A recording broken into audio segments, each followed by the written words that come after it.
You've been listening to Ken Lain, the Mountain Gardener. Green thumbs learned while working in the Family Garden Center. Now welcome back to the Mountain Gardener.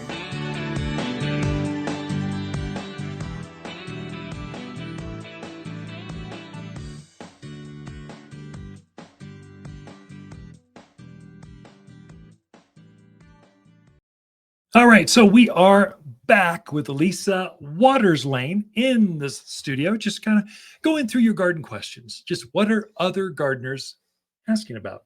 So Lisa brings those to us. It could be a Facebook question, an email. We get quite a few of those. Actually, YouTube has a surprising number of questions. And then, of course, here in the garden center, right here at Waters Garden Center, we're talking to gardeners all day long. So we want to share those. So welcome to the studio, Lisa. Thank you. Good to be here. It is good to be here. Like, this is the reason we live here, not at the garden center, but Central Highlands of Arizona. That just so beautiful out. All the trees are turning color. It's beautiful right now. Oh my gosh. You can walk, never get hot. Yeah. The oaks are starting. Did you notice the maple trees out front in front of the store? Yeah. Where the eastern side, where the sun is hitting them, they're in full red. The backside, the north side, is all green.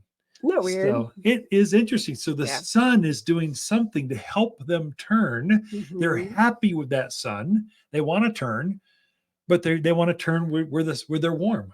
Very interesting stuff. So anyway, what kind of garden questions we got? All right. Well, our first question is from Sharon. She was in the other day, saw us unloading aspens out of the back of a truck.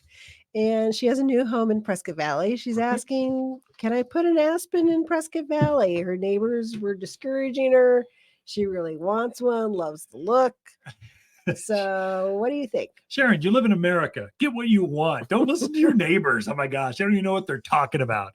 If you drive around Prescott Valley, there are striking, beautiful aspens out there.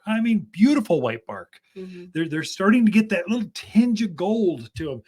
Sharon, you can have one, get one, do one. Oh my goodness. We've got Aspen Creek right here. It's at about the same level as Prescott Valley. Why wouldn't it grow out there? That's a neighbor that doesn't know what they're talking about. Go for it.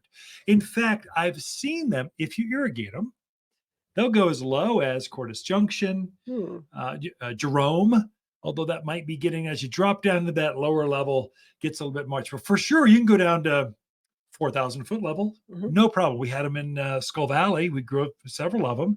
They were stunning. As you go lower in elevation, you may have to actually put them on drip irrigation, which, is pretty easy. You're going to put everything else on there and water it once a week. If you kill an aspen, especially in Prescott Valley, that clay soil with the caliche layers, if you kill them, it will be from over watering, not under watering. That is true. So you kind of put them on a drip, water them once a week, and you're probably can have some beautiful, impress your neighbor with your green thumbs. Plant an aspen. And we've got, we were just looking at some 12, 15 footers are huge. Got They're some nice ones. Stunning. Definitely. Now's the time to put them in for sure. And aspens are pretty, that beautiful golden color in the fall. We were coming back from the lake going through Flagstaff, and that one whole side of the mountains, just you could see the aspens. Yeah, it was all of them are going. Well, I was just helping a friend in Paquito Valley. That's out towards the base of the out past Coyote Springs, past Prescott Valley, where they've got bigger properties. Right. And they wanted to hide some neighbors, but they have these beautiful vistas. They didn't want to hide it. Right. So we used the aspens to really create a picture frame. We hid the neighbor's barn and we picture the thing, and they sit on their front patio and they go, look at my sunsets. They are spectacular. You can use them as a design element to frame your vistas. Everyone thinks, fall color and white bark. Well, it's good, but you can also use them to very effectively to screen or to highlight your best views on your property. Very true. Very true. All right. Our next question is from Doug out in Prescott Valley again. He has a large, older pampas grass that's starting to kind of die out in the center. Yeah. He wants to know, is there anything you do with that? Is just that the nature of the beast? Yeah. Or I don't think anybody burns the centers out of them anymore. No, it doesn't do anything anyway. So just come back. Pampas grass are kind of like people. There's a stage where they're just like, oh my gosh, you're so beautiful. And they sing well and they dance and you just want to take a picture and put them on the front of magazines and talk about them. They're just rock stars. And then they start to fade. And you put them on the front cover of AARP, kind of, yeah. We're learning how to ask for a discount, travel better, go on a cruise, and they start to die out in the middle. And then finally they get to the point where they get a horseshoe thing where they just the whole side will die out and they just don't look good anymore. And they're kind of maybe not, their skin's maybe a little wrinkler. They got some spots and you're not going to put them in the front of a magazine, but they're still alive for a little bit. You just almost have to make a call and go, it's been a good 10 years, 8 years, 10, 12 at most. And then they get ugly where they need to be replaced. You can date neighborhoods by their pampas grass. That's true. Don't let your pampas grass, Doug, for the love of gardening, don't let the pampas grass date your house just because the center died out or it's a horseshoe shape. You're going to dig it up and probably reset for another $50. You get this glorious new one that'll take you for another 10 years. Just like $5 a year. Just think of it that way. For the next 10 years, you're good. And you have this beautiful new pampas grass, but they stop blooming. They die out in the middle. There's a time when plants get ugly and they're not puppy dogs. So you're planting in the ground. They're actually plants. They're disposable. You can dig them up. They don't feel pain. They don't have nerves. Doug, just dig the thing up. It's bringing you down. It's bugging you because otherwise you wouldn't have asked the question.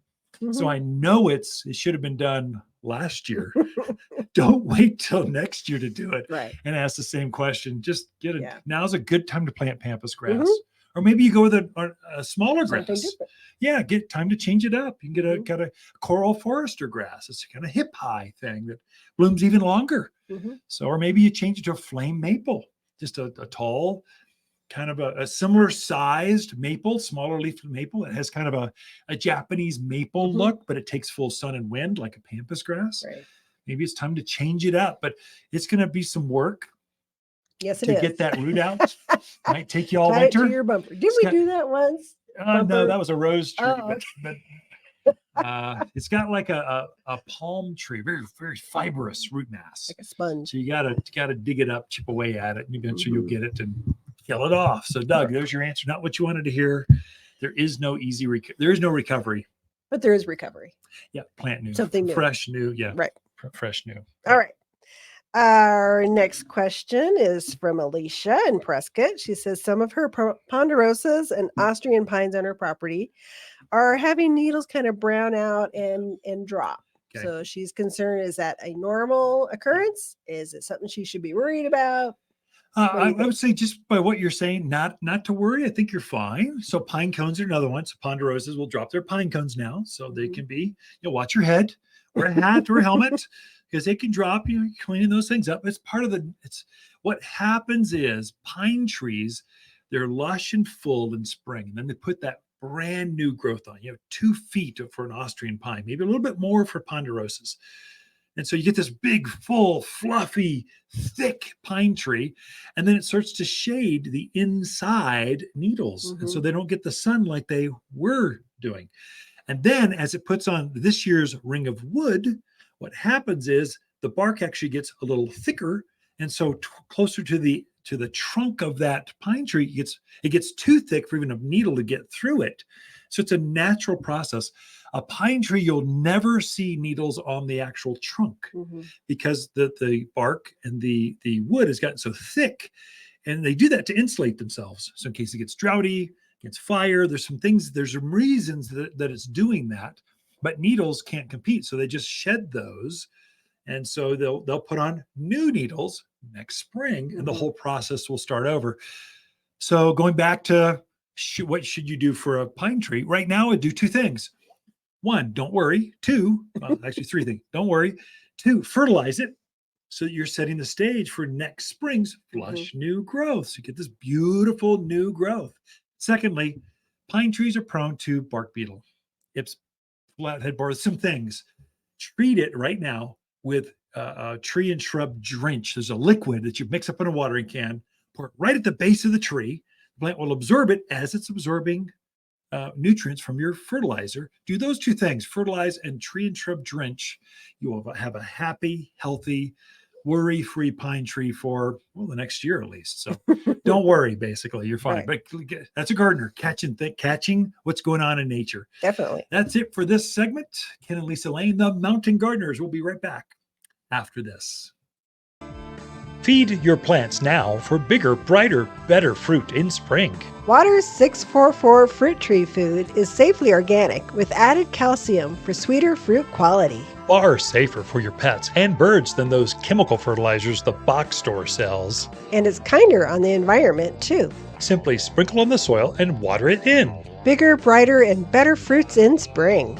Get yours today at Waters Garden Center in Prescott. Natural, safe, organic.